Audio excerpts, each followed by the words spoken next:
Good morning મારા વિદ્યાર્થીઓ. આપણે ગયા લેક્ચરમાં ભણેલા કે દ્રવિડો વિશે મેં તમને માહિતી આપેલી કે ભાઈ દ્રવિડોમાં માતૃમૂલક કુટુંબ પ્રથા પ્રચલિત હોય છે, બરાબર. તો હવે આજે આપણે થોડુંક એના કરતાં થોડીક વધારે માહિતી મેળવવાની છે. જેમ તમે જોઈ રહ્યા છો બેટા કે દ્રવિડોમાં માતૃમૂલક કુટુંબ પ્રથા પ્રચલિત હતી, મેં જે તમને સમજાવ્યું હતું. પણ હવે થોડુંક આજે આપણે વધારે સમજીશું કે તેઓ અવકાશી ગ્રહોના ક્ષેત્રમાં વિવિધ કલાઓ જેવી કે કાંતવું, વણવું, રંગવું, હોડી, તરાપા. અવકાશી ગ્રહો જે આપણને ખબર છે કે આપણી ભારતીય સંસ્કૃતિ પ્રમાણે જોવા જઈએ તો અવકાશી આપણે જ્યોતિષશાસ્ત્રમાં થોડુંક વધારે માનીએ છીએ કે જ્યોતિષશાસ્ત્રના ગ્રહોના આધારે જ આપણું જે જીવન હોય છે એના આધારે નક્કી થતું હોય છે કે આવનારા સમયમાં આપણે કયા ક્ષેત્રમાં આગળ વધીશું, કઈ રીતે આગળ વધીશું અને આગળ નથી વધી રહ્યા તેના માટે શું પ્રયત્ન કરવા પડશે એની માહિતી આપણને મળતી હોય છે. પણ અત્યારનો સમય આપણને જોવા મળે કે આપણે અત્યારના સમયમાં અવકાશી ગ્રહો અથવા જ્યોતિષશાસ્ત્ર પર હવે આપણે એટલો બધો વિશ્વાસ રાખતા નથી, બરાબર. પછી તમે જુઓ કે આર્યોના પ્રભુત્વ બાદ દક્ષિણ ભારત ખસતા ગયા અને ત્યાં સ્થિર થયા. આજે દક્ષિણ ભારતમાં દ્રવિડ કુળની તમિલ, તેલુગુ, કન્નડ, મલયાલમ જેવી ભાષાઓ બોલતા લોકો વસે છે અને પ્રારંભિક તામિલ સાહિત્ય ઉર્મિની અભિવ્યક્તિઓ એટલે કે દરેક ભાષાનું એક સાહિત્ય હોય છે. જેમ હું તમને સમજાવું, ગુજરાત તો ગુજરાતી સાહિત્ય, બંગાળ તો બંગાળી સાહિત્ય, તો મરાઠી હોય તો મરાઠી સાહિત્ય, એટલે કે દરેક ભાષાના સાહિત્ય. પણ સૌથી સારી બાબત એ છે કે આ જેટલા પણ સાહિત્ય છે અથવા આ જે રાજ્યોના જે સાહિત્ય છે એ લોકોએ હજુ પણ એને જાળવીને રાખ્યા છે. પણ બીજી બાજુ જોવા જઈએ તો અત્યારના સમયમાં ગુજરાતી ભાષા કે ગુજરાતી જે સાહિત્ય છે એ દિન પ્રતિદિન ઓછું થવા લાગ્યું છે. એનું કારણ છે કે સૌથી મોટી આપણી ભૂલ કે જે ગુજરાતી ભાષા અથવા જે ગુજરાતી સાહિત્ય તરફ આપણો જે ઝુકાવ હોવો જોઈએ કે જે આપણે એ તરફ આગળ વધવું જોઈએ, આજની તારીખમાં આપણે વધતા નથી. અને એના કારણે ગુજરાતી સાહિત્ય કરતાં આજની તારીખમાં અન્ય સાહિત્યનો વિકાસ થતો જોવા મળે છે. એનું કારણ, મનોવૈજ્ઞાનિક કારણ એવું કહેવાય છે કે આપણી માનસિકતા અત્યારના સમયમાં એ રીતની થઈ ગઈ છે, કદાચ જો મને ગુજરાતી ભાષા ના આવડે તો મને શરમ કે દુઃખ અનુભવાતું નથી, પણ જો મને ગુજરાતી બીજી ભાષા જો આવડતી હશે તો હું ગર્વ અનુભવું છું. એટલે વસ્તુ આ છે કે જો આપણે આપણા સાહિત્યને, આપણે આપણી સંસ્કૃતિને જો જીવંત રાખવી હશે તો આપણે આપણી ગુજરાતી ભાષાને એટલું મહત્ત્વ આપવું પડશે. પછી જે અન્ય પ્રજાઓ, અન્ય એટલે તમે જુઓ કે મોંગોલોઇડ છે, અલ્પાઇન છે, ડિનારિક છે, આર્મેનિડ, આ બધી પ્રજાઓ આ પરીક્ષામાં પૂછાતી નથી. હું જે નીચે અંડરલાઇન કરાવું એની નીચે જ તમે અંડરલાઇન કરજો, એનાથી વધારે કરતા નહીં, બરાબર બેટા. તો મોંગોલોઇડ, તો આ પ્રજા ઉત્તર પશ્ચિમ ચીનમાંથી તિબેટ થઈ ભારતમાં આવી અને તેમને આસામ, સિક્કિમ, ભૂતાન, પૂર્વ બંગાળ વગેરેમાં વસવાટ કરો ને સમય જતાં ભારતીયકરણ થયું. હવે તો છે ભારતીયકરણ થયું, પણ કેવી રીતે ભારતીયકરણ થયું? જે મેં તમને અગાઉના લેક્ચરોમાં પણ બેટા સમજાવેલું કે ભારતીયકરણ એટલે સામાજિક સંબંધો, આર્થિક સંબંધો અને સાંસ્કૃતિક સંબંધો, તો જ ભારતીયકરણ થાય. જેમ હું તમને સમજાવું કે ધારો કે તમને ખ્યાલ હશે ઘણા બધા લોકો 12 ધોરણ સુધી કે કોલેજ સુધી એ લોકો ભારતમાં વસવાટ કરતા હોય છે, પણ પછી એ વધારે સારું શિક્ષણ મેળવવા માટે કે વધારે સારું જીવન જીવવા માટે તમને ખ્યાલ હશે કે વિદેશમાં જતા રહેતા હોય છે અને 2-3 વર્ષ સુધી વિદેશમાં રહેતા હોય કે 5 વર્ષ પણ વિદેશમાં રહેતા હોય, પણ પછી એ લોકો એ સંસ્કૃતિને અપનાવી લેતા હોય છે. એમ આ જે લોકો પણ હતા જે આપણે જોઈ રહ્યા છીએ, આસામ જે સિક્કિમ જે લોકોનું જે ભારતીયકરણ થયું તે લોકો આવેલા હતા ભારતમાં, પણ એ લોકોએ ધીમે ધીમે વ્યાપારિક સંબંધો દ્વારા, સામાજિક સંબંધો દ્વારા કે લગ્નેતર સંબંધો દ્વારા ભારતીય સંસ્કૃતિ અપનાવી કે જેને કારણે ભારતીયકરણ થયું. હું તમને એક ઉદાહરણ આપું જે બહુ પહેલાં પણ મેં તમને આપેલું, તમારે ખાલી સમજવાની જરૂર છે કે કદાચ આપણને આપણી સંસ્કૃતિ પ્રત્યે કે આપણને આપણા ભારત દેશ પ્રત્યે પ્રેમ નથી, પણ જ્યારે વિદેશના લોકોને આપણી ભારતીય સંસ્કૃતિ પ્રત્યે કે ભારત દેશ માટે એટલો બધો પ્રેમ જોવા મળે છે. હું તમને કહું, તમે દરેક જણા ક્રિકેટના શોખીન છો, કદાચ તમે ક્રિકેટ મેચ જોતા હશો, IPL મેચ જોતા હશો, તો તમને કદાચ ખબર હોય તો મુંબઈની જે ટીમ છે એનો જે ફિલ્ડિંગ છે એ જોન્ટી રોડ્સ.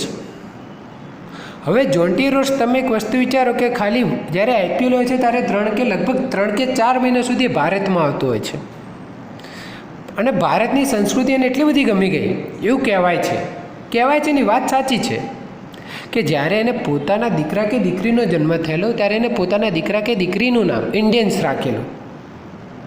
જ્યારે એને પૂછવામાં આવ્યું ત્યાંની મીડિયા દ્વારા કે તમે તમારા દીકરા કે દીકરીનું નામ ઇન્ડિયન્સ કેમ રાખ્યું છે, ત્યારે એને કીધું કે મારો જન્મ સાઉથ આફ્રિકામાં થયો છે, મને સાઉથ આફ્રિકામાંથી ઘણું બધું શીખવા મળ્યું છે, પણ જ્યારે હું 4 કે 5 મહિના માટે જ્યારે હું ભારતમાં જાઉં છું ને ત્યારે જે ભારતીયો તરફથી જે પ્રેમ મળે છે અનબિલિવેબલ હોય છે કે હું એને શબ્દોમાં વ્યક્ત નથી કરી શકતો.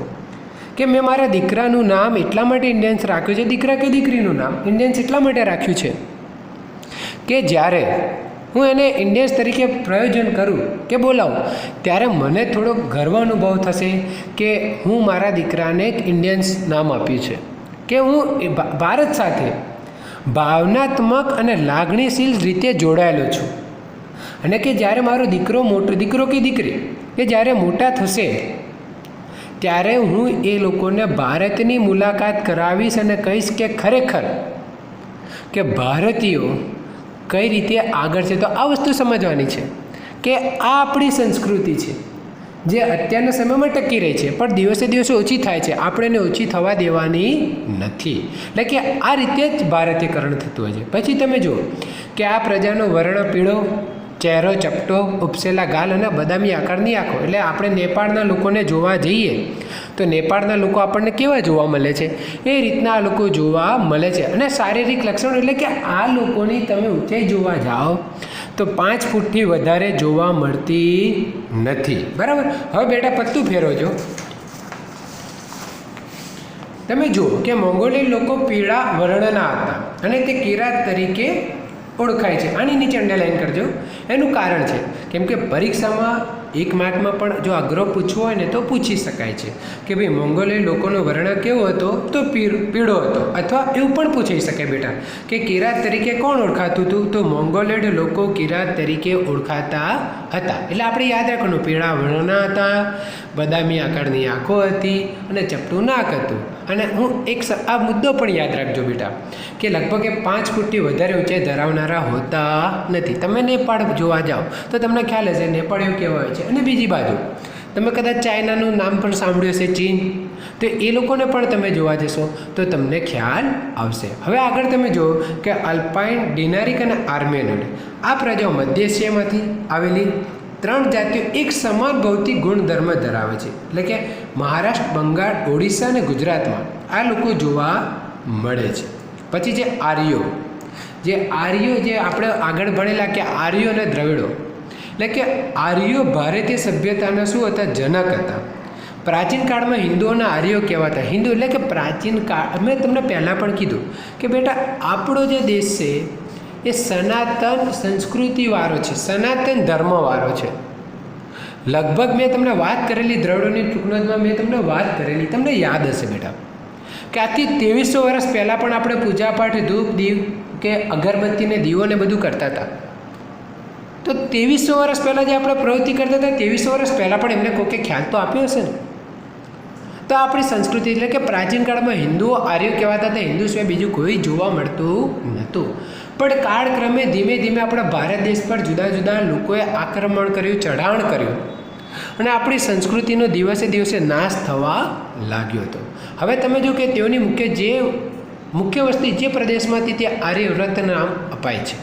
કદાચ હું તમને કહું તમારે જો આના વિશે વધારે સરસ સમજવું હોય, વધારે લોજિક સમજવું હોય ને તો તમને કદાચ ખબર હોય તો જો શ્રી કૃષ્ણની સિરિયલ તમે જોતા હશો, કદાચ ના જોતા હો તો બેટા કશો વાંધો નહીં, પણ રાતે 10 વાગે આ શો આવે છે આર્યપુત્ર, કે એના જે પ્રાચીન કાળમાં કઈ રીતે બધી પ્રવૃત્તિઓ થતી હતી, કઈ રીતે કાર્ય કરવામાં આવતું હતું, કઈ રીતે શાસન કરવામાં આવતું હતું, કઈ રીતે આપણે ધર્મ હતો કે કઈ રીતે આપણી સાંસ્કૃતિક પ્રવૃત્તિ હતી, એના વિશે વધારે સરસ માહિતી આપી છે. આ બેટા બધી માહિતી હું તમને આપીશ તો ખરો, પણ આ બધી માહિતી ક્યારે આપીશ કે જ્યારે આપણા સરસ મજાના ક્લાસ ચાલુ થઈ જાય અને જ્યારે લાઈવ સમજાવવામાં આવે એ અત્યારે આ રીતે આપણે ઓછું સમજાવી શકું છું. બરાબર બેટા? પણ હું તમને ફરીથી માહિતી 100% આપીશ. પ્રાચીન સમયમાં પ્રથમ આર્ય વસ્તી વાયવ્ય ભારતમાંથી, ત્યાં 7 મોટી નદીઓ હોવાને કારણે તેને સપ્ત સિંધુના નામે પણ ઓળખાય છે.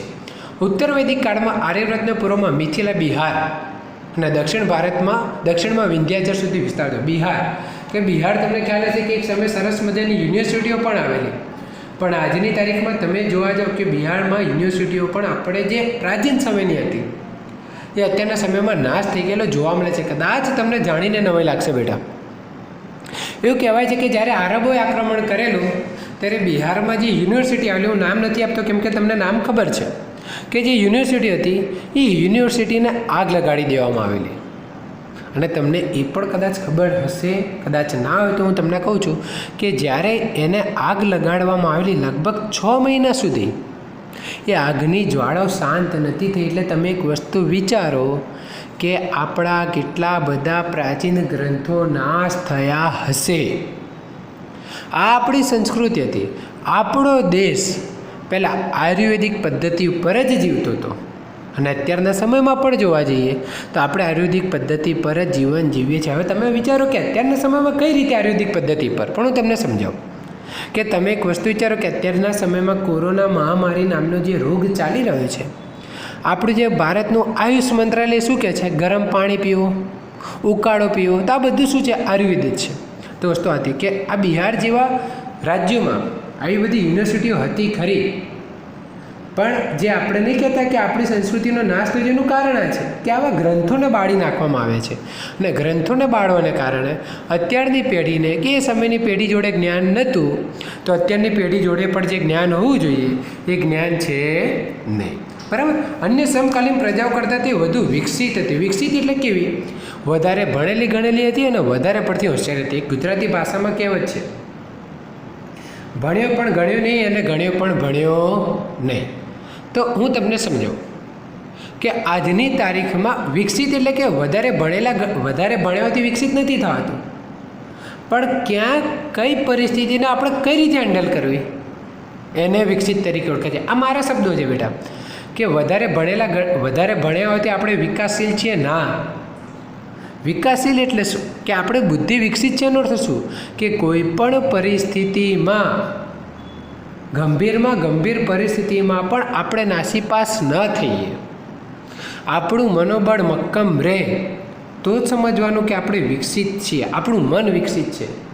નહીંતર આપણું મન વિકસિત છે નહીં. જેમ તમે જો કે અત્યારના સમયમાં ઘણા લોકો નાની પરિસ્થિતિમાં આડાઅવળા પગલાં ભરી લેતા હોય છે, બહુ વેલ એજ્યુકેટેડ હોય છે, નાસીપાસ થઈ જાય છે જીવનથી. તો શું એ વિકસિત છે? ના. પણ ઘણા લોકો એવા હોય છે કે જીવનની ઘણી બધી પરિસ્થિતિઓનો સામનો કરતા હોય છે, છતાં પણ એ જીવનમાં એ ક્ષેત્રમાં સફળ થાય છે. તો એ વિકસિત છે. હું તમને એક ઉદાહરણ આપું કે એક માંજી નામનો વ્યક્તિ હતો. માંજી. હવે તમે એક વસ્તુ વિચારો કે એક જગ્યાએથી બીજી જગ્યાએ જવા માટે 20 કિલોમીટરનો રસ્તો, 20 કિલોમીટર કરતાં પણ વધારે હતો, પણ વચ્ચે મોટો પહાડ આવતો હતો. તો પહાડ આવતો હતો, એ પહાડને કારણે એનું જે કિલોમીટર હતું ને વધી જતું હતું. અને એ વખતે જે માજી હતો એની વાઈફની તબિયત ખરાબ હતી, એટલે કે એની પત્નીની તબિયત ખરાબ હતી. રસ્તામાં એને લઈ જતા એની વાઈફ મૃત્યુ પામી. તો એ નિરાશ ના થયો. એને વિચાર્યું કે મારી પત્ની મૃત્યુ પામી છે. કેમ મૃત્યુ પામી? કે આ પહાડ હતો, જો પહાડ ના હોત તો મારું 20 કિલોમીટર અંતર ઓછું થઈ જાય. એની પત્ની મૃત્યુ પામી, નિરાશ થયો, પણ એનું મનોબળ મક્કમ હતું. એને શું કર્યું ખબર? તમને જાણીને એવું લાગશે. એને જાતે પહાડ તોડીને રસ્તો બનાવ્યો. જ્યારે આ પ્રવૃત્તિ કરતો હતો ને ત્યારે એને ઘણા લોકો ગાંડા કહેતા હતા, તું તો ગાંડો છે, આ તો મન બુદ્ધિનો છે, એને ખબર નથી પડતી, આ મેન્ટલ થઈ ગયો છે. પણ ના, 10 જણા 1000 જણા એની વિરુદ્ધ બોલતા હતા, પણ એનું મનોબળ મક્કમ હતું ને તો એને રસ્તો બનાવ્યો અને સરકાર દ્વારા એને સન્માન પણ આપવામાં આવ્યું હતું. તો હું તમને આ જ સમજાવવા માગું, વિકસિત એટલે આ રીતે બેટા વિકસિત થાવ કે જીવનમાં તમે કોઈ પણ ધ્યેય રાખો, એમાં સફળતા ભલે નિરાશા આવે પણ સહેજે નાસીપાસ થવાનું નહીં, તો આ વિકસિત હશે. તો આ રીતે આ પ્રજા વિકસિત હતી એમ. ભરત રાજા કે ભરતકુંડના નામ પરથી વિશાળ પ્રદેશ ભરતભૂમિ, ભરતખંડ, ભારતવર્ષ કે ભારત જેવા નામોથી ઓળખાવા લાગ્યું. હવે આર્ય પ્રકૃતિ પ્રેમી, જેમ આપણે પણ પ્રકૃતિ પ્રેમી છીએ, કુદરતી પ્રેમી, પણ આપણે આર્યો કરતાં કેવા છીએ? અલગ. આપણે પ્રકૃતિને નુકસાન પહોંચાડીએ છીએ. જ્યારે એ લોકો પ્રકૃતિને નુકસાન પહોંચાડતા નથી. તેઓ વૃક્ષો, પહાડો, સૂર્ય, વાયુ, નદીઓ, વરસાદ વગેરેની પૂજા આરાધના કરતા, જેમ અત્યારના સમયમાં પણ કરીએ છીએ. જેમ તમને ખ્યાલ હશે કે અત્યારના સમયમાં જે વ્રત ચાલે છે, ગૌરી વ્રત ગણો, જયા પાર્વતીનું વ્રત કરે છે નાની દીકરીઓ માટે. તો વસ્તુ આ હતી કે આપણે એવા પ્રકૃતિ પ્રેમી છીએ કે આપણે નદીને પણ માતા તરીકે માનીએ છીએ. કદાચ તમને ખબર હશે કે આપણા પરિવાર જોડે આપણે ઘણી વખત જતા હોય છે, જો નદી કિનારો આવે કે નદી આવે ને તો આપણા માતા કે પિતા કે આપણા જે વડીલો છે ઘણી વખત એને પગે લાગતા હોય છે. ઘણી વખત તમને ખ્યાલ હશે સિક્કો પણ નાખી દે છે. કેમ કે આપણે એને માતા તરીકેનું સ્થાન આપીએ છીએ. સિક્કો નાખવાનું કારણ પણ હું તમને કહું. પહેલાંના સમયમાં તાંબાના સિક્કાનું ચલણ હતું અને એવું કહેવાય કે તાંબાના સિક્કો નાખવામાં આવતો તેના કારણે પાણીમાં રહેલી અશુદ્ધિઓ નાશ પામતી હતી. પણ અત્યારના સમયમાં સિક્કા નાખવાથી કશો ફાયદો થતો નથી, પણ આપણે એને મહત્ત્વ આપ્યું છે. નદી આપણી માતા છે. તેઓ દરેક સ્તુતિઓ રચના કરતા. સમય જતાં વેદ પઠન પ્રચલિત બન્યું, પણ અત્યારના સમયમાં વેદ કેવું કશું આપણને જોવા નથી મળતું. પહેલાંના સમયમાં આપણે ધાર્મિક રીતે જોડાયેલા હતા. અત્યારના સમયમાં આપણે ધાર્મિક રીતે પાછા પડ્યા છીએ. સમયાંતરે તેમાંથી ધાર્મિક વિધિઓ શરૂ થઈને યજ્ઞાદિ ક્રિયાઓ ભારતમાંથી, એટલે કે જે પૂજા છે, પાઠ છે, હવન છે, યજ્ઞ, આ બધી જે ક્રિયાઓ કરવામાં આવે છે. તમે જુઓ કે ભારતમાં આવેલી વિવિધ પ્રજાઓની સંસ્કૃતિઓના વિશિષ્ટ તત્વો અપનાવેલી એક સમન્વય સંસ્કૃતિનું સર્જન થયું. ધીમે ધીમે બધી જ જાતિઓ જે લગ્ન સંબંધો દ્વારા પ્રજાનું સંમિશ્રણ થયું. મેં તમને પહેલાં કીધું ભારતીયકરણ, એમને ભારતીયકરણ થયું નથી. દરેક જાતિના, દરેક સંસ્કૃતિના લોકો એકબીજા સાથે હળ્યા મળ્યા છે, ત્યારે જ આ બધું થયું છે. એમ બધાની વિશિષ્ટ રહેણીકરણી, ભાષાઓ, વિચારો, ધાર્મિક માન્યતા, દરેક તમે જુઓ કે આપણે હિન્દુ ધર્મ હશે, પણ હિન્દુ ધર્મમાં જુદી જુદી જાતિઓ છે, જુદી જુદી જ્ઞાતિઓ છે. એ લોકોની માન્યતાઓ પણ કેવી હોય છે, અલગ અલગ આપણને જોવા મળે છે. પણ આપણે છીએ કેવા? ભારતીય. ભારતમાં ભાતીગળ સંસ્કૃતિ એટલે કે ભારતીય સંસ્કૃતિ એટલે કે હિન્દુ, મુસ્લિમ, ખ્રિસ્તી, ઈસાઈ, બૌદ્ધ, શીખ, જૈન, પારસી આવી સંસ્કૃતિનો વિકાસ થયો. અને જે જુદી જુદી જાતિઓ કે જે જુદા જુદા દેશમાંથી લોકો આવેલા, એમનું અસ્તિત્વ રહ્યું ન હતું. હવે તમે જુઓ કે વારસાનું જતન અને રક્ષણ, કે આપણે આપણા વારસાને સાચવીશું તો આપણો વારસો આપણને સાચવશે. કે ભારતના વારસાની દરેક બાબતો ભારતને રળિયામણો અને નયનરમ્યને આકર્ષક બનાવે છે. જે આપણને ખબર છે કે ભારતને ગૌરવ પણ અપાવ્યું છે. હા, ગૌરવ પણ અપાવ્યું છે અને અગ્રીમ એટલે આગળ પડતું સ્થાન પ્રાપ્ત કર્યું છે. દરેક ક્ષેત્રમાં આગળ પડતું સ્થાન પ્રાપ્ત કર્યું છે. જો આપણે આપણા વારસાને સાચવીશું તો આપણો વારસો આપણને સાચવશે. જેમ તમે જુઓ કે આપણી સમન્વિત સંસ્કૃતિના સમૃદ્ધ વારસાનું મૂલ્ય સમજવું, તેને જાળવણી કરવી. અત્યારના સમયમાં આપણી માનસિકતા કેવી છે હું તમને સમજાવું. આપણી માનસિકતા કહે છે કદાચ કોઈ આપણા વારસાને નુકસાન પહોંચાડતું હોય, વારસાને નુકસાન પહોંચાડે એટલે કે તમે જોજો કે દરેકનો સ્વભાવ છે. જેમ હું તમને કહું કે જેમ તમે સ્કૂલમાં અભ્યાસ કર્યો તેમ હું પણ સ્કૂલમાં અભ્યાસ કરતો હતો. આપણી માનસિકતા કેવી કે પાટલીઓ પર નામ ચિતરવા, એ ખરાબ માનસિકતા છે. કેમ કે આવનારી જે પેઢી જોશે એ ખરાબ જ લાગશે. કે ધારો કે આવનારું જે બાળક હશે, ઉપલા ધોરણમાં દાખલ થશે, કેવું વિચારશે કે આગળના છોકરાઓ આવા હતા. આપણે કોઈક જગ્યાએ ફરવા ગયા હોય અને કીધું એ ફોટો પાડવો નહીં, પહેલાં આપણે ફોટો પાડીશું. આપણે કોઈક જગ્યાએ ફરવા ગયા બગીચા જેવું કંઈક હોય કે અહીં ફૂલો તોડવાની, આપણે પહેલાં ફૂલ તોડીશું. તો આપણે વારસાને આ રીતે નુકસાન પહોંચાડીએ છીએ. બીજું કોઈક નુકસાન પહોંચાડતો હશે, આપણે એને જોયા કરીશું. પણ ના, આપણે કહેવાનું કે ભાઈ આ વસ્તુ તું ખોટી કરે છે. જંગલો, તળાવ, નદીઓ, વન્ય પશુ પંખીઓ સહિત કુદરતી પર્યાવરણનું જતન કરવાની અને તેનો સુધારા કરવાની પણ આપણી ફરજ છે. તમે જોતા છો કે આપણે ઘણી વખત નદી કિનારે જતા હોઈએ, કીધું ગંદકી કરવી નહીં, તો આપણે પહેલાં છે ને ત્યાં કદાચ ગંદકી કરીશું. માછલીઓ માટે તમને ખ્યાલ હશે લોટ નાખીશું કે મમરા નાખીશું કે ફૂલ નાખીશું. ફૂલ એમને આપણે નદીમાં પધરાવતા હોય છે. તો ખરેખર આ કરવું જોઈએ નહીં. જાહેર મિલકતો એટલે કે સરકારી મિલકતોનું રક્ષણ કરવું, પણ અત્યારના સમયમાં તમે જુઓ કે લોકો સરકારી મિલકતોનું રક્ષણ નથી કરતા, પણ નુકસાન વધારતા પહોંચાડતા જોવા મળે છે. પછી તમે જુઓ બેટા આગળના પેજમાં, પ્રકૃતિ જે રમ્ય ભૂમિ દ્રશ્યો ભારતની ભૂમિ પર સર્જેલ છે, તેની સુંદરતા, પવિત્રતા અને શુદ્ધતા. વાતાવરણ કેમ પ્રદૂષિત છે? કે વાતાવરણમાં કાર્બન ડાયોક્સાઇડ વાયુ અને કાર્બન મોનોક્સાઇડ વાયુનું પ્રમાણ વધારે છે. તો પ્રકૃતિને નુકસાન થયું છે, તો પ્રકૃતિને નુકસાન થશે એટલું જ આપણને નુકસાન થશે. તો આપણે પોતાની જવાબદારી સમજવી પડશે. વારસાનું ઘડતર અને ક્રમિક વિકાસ ભારતને મળેલી વિશિષ્ટ પ્રાકૃતિક રચના એટલે કુદરતી રચના પર આધારિત છે. પ્રકૃતિ દ્વારા ભારતને અઢળક સમૃદ્ધિ કુદરતે આપણને ઘણું આપ્યું. હવામાંથી તમે જુઓ કે હવા આપણને ફ્રી મળે છે, પણ જ્યારે આપણે બીમાર પડે છે ત્યારે ઓક્સિજન આપણે લેવા જઈએ છીએ તેના પૈસા આપણે ચૂકવવા પડે છે. વસ્તુ આ છે. પાણી આપણને ફ્રી મળે છે, પણ ઉનાળાના સમય માટે આપણને પાણીના વલખા મારવા પડે છે.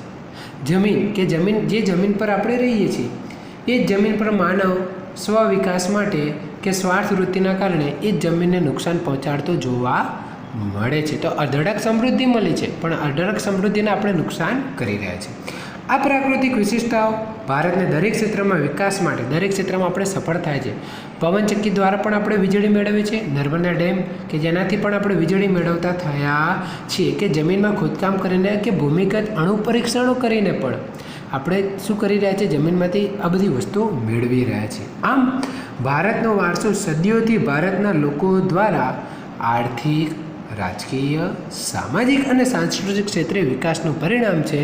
અને આપણે ઉત્તરોત્તર વિકાસ કરવાનો છે, આપણે પ્રગતિ કરવાની છે, પણ એવી પ્રગતિ કરવાની કે આવનારી પેઢીને નુકસાન ન થાય એ પ્રમાણેની પ્રગતિ કરવાની છે. બેટા પહેલો પાઠ પૂરો થયો, બરાબર. અને એક મહત્ત્વની વસ્તુ કે હું તમને ગ્રુપમાં બીજા પાઠની PDF મોકલીશ, અને જે PDFમાં જે સવાલ જવાબ લખ્યા હોય એટલા જ મોઢે કરવાના, એનાથી એક વધારે મોઢે કરતા નહીં.